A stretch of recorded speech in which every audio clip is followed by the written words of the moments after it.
I'm Severin Suzuki, speaking for ECHO, the Environmental Children's Organization. We're a group of 12 and 13-year-olds trying to make a difference. Vanessa Setti, Morgan Geisler, Michelle Quigg, and me. We've raised all the money to come here ourselves, to come 5,000 miles to tell you adults you must change your ways.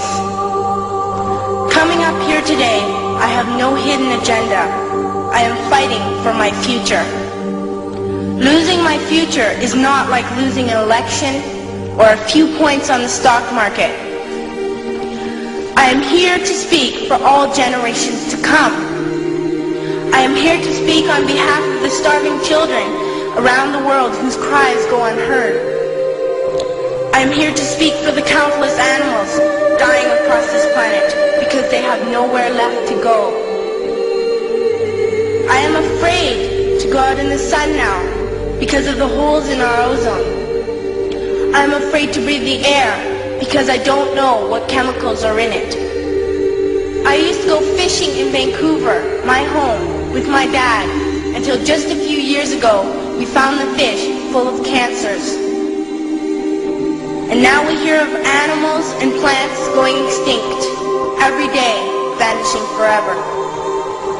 In my life, I have dreamt of seeing the great herds of wild animals, jungles and rainforests full of birds and butterflies. But now I wonder if they will even exist for my children to see.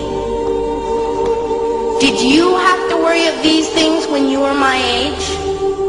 All this is happening before our eyes, and yet we act as if we have all the time we want and all the solutions. I'm only a child and I don't have all the solutions. But I want you to realize, neither do you. You don't know how to fix the holes in our ozone layer. You don't know how to bring the salmon back up a dead stream. You don't know how to bring back an animal now extinct.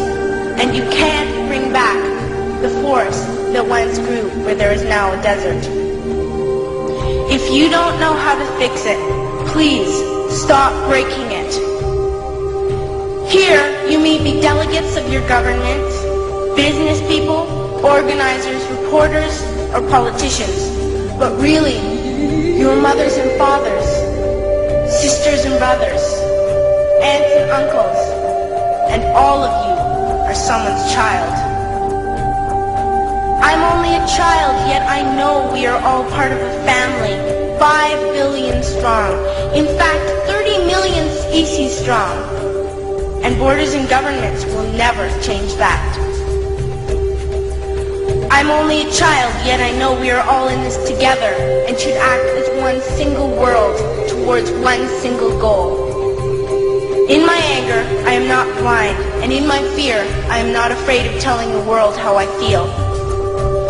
In my country, we make so much waste. We buy and throw away, and yet northern countries will not share with the needy. Even when we have more than enough, we are afraid to share. We are afraid to let go of some of our wealth. In Canada, we live the privileged life, with plenty of food, water, and shelter. We have watches, bicycles, computers, and television sets. The list could go on for 2 days. 2 days ago, here in Brazil, we were shocked when we spent time with some children living on the streets. This is what one child told us. I wish I was rich. And if I were, I would give all the street children food, clothes, medicines, shelter, and love and affection. If a child on the streets who has nothing is willing to share, why are we who have everything still so greedy? I can't stop thinking that these are children my own age, that it makes a tremendous difference where you are born. That I could be one of those children living in the favelas of Rio.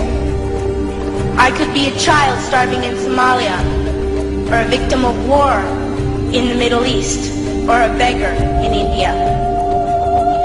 I am only a child, yet I know if all the money spent on war was spent on finding environmental answers, ending poverty, and finding treaties, what a wonderful place this earth would be. school, even in kindergarten, you teach us how to behave in the world. You teach us not to fight with others, to work things out, to respect others, to clean up our mess, not to hurt other creatures, to share, not be greedy. Then why do you go out and do the things you tell us not to do?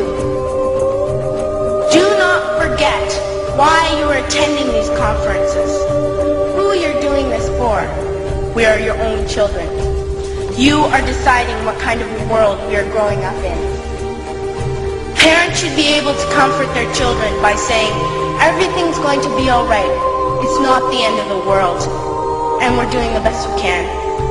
But I don't think you can say that to us anymore. Are we even on your list of priorities? My dad always says, you are what you do, not what you say. Well, what you do makes me cry at night. You grown-ups say you love us, but I challenge you, please, make your actions reflect your words. Thank you.